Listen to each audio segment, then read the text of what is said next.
Well, let's keep looking then at some other aspects of this conflict. And 3 vessels have been struck today in the Strait of Hormuz, bringing the total to 14 since the conflict began. Iran's Revolutionary Guards warning that any ship passing through the narrow strait is a target, that effectively halting shipping and, of course, sending a good amount of turbulence through the oil markets. We saw prices soar earlier on this week. Let's bring in Angela Diffley to talk about this with me. Angela, this is a very strategic route, isn't it? The Strait of Hormuz, crucial for movement of oil. Tell us a little bit about the complexity here. Yeah, I think we have a map to show it. Basically, this strait, 33 kilometers at its most narrow point, and it links the Persian Gulf. There we are. We have a map. The Persian Gulf to the Arabian Sea and the Indian Ocean. And unlike the Red Sea, we heard a lot about Houthi rebels in support of the Palestinians in Gaza attacking ships in the Red Sea. You know, there is a way for ships to go to avoid that. They can go around the bottom of Africa. But the Strait of Hormuz, it's pretty much impossible. If you want oil from that region of the world, there is no avoiding it.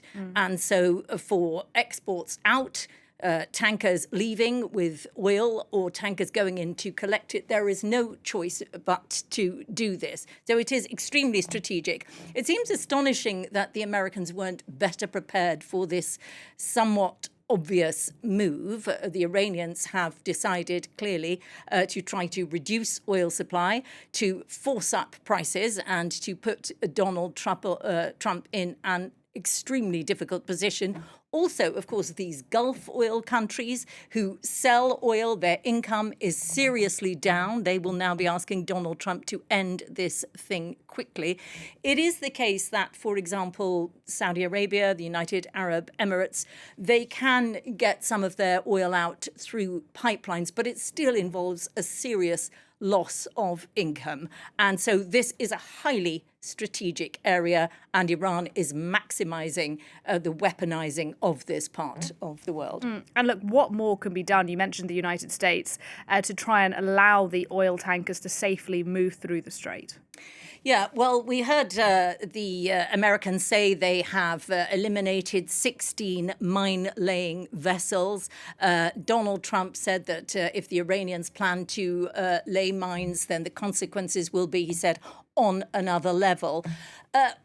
The difficulty is that because Iran is engaged in a war where, as we said yesterday, you know, in terms of firepower, there is a gigantic lopsided imbalance. America is way ahead. And so they are, as many countries do, as in a sense Ukraine does against Russia, using a sort of asymmetric warfare approach, you know, using disruptive methods of warfare and causing maximum disruption. And what they are able to do, it seems, would be simply to use what are called small, fast boats to lay mines. They're very difficult to spot, to keep track of. They can even, it seems, use divers to attach mines to boats while they are very difficult to detect. It seems as well that at this part of the year, that particular, the Strait of Hormuz, visibility is quite difficult. There is a lot of haze at this time of year. And so they are able to use these very nimble, low-tech methods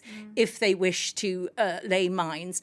The other thing is that, you know, even the threat of laying mines has had a massive disruptive effect already. Shipping has pretty much stopped. It has not cost them a penny.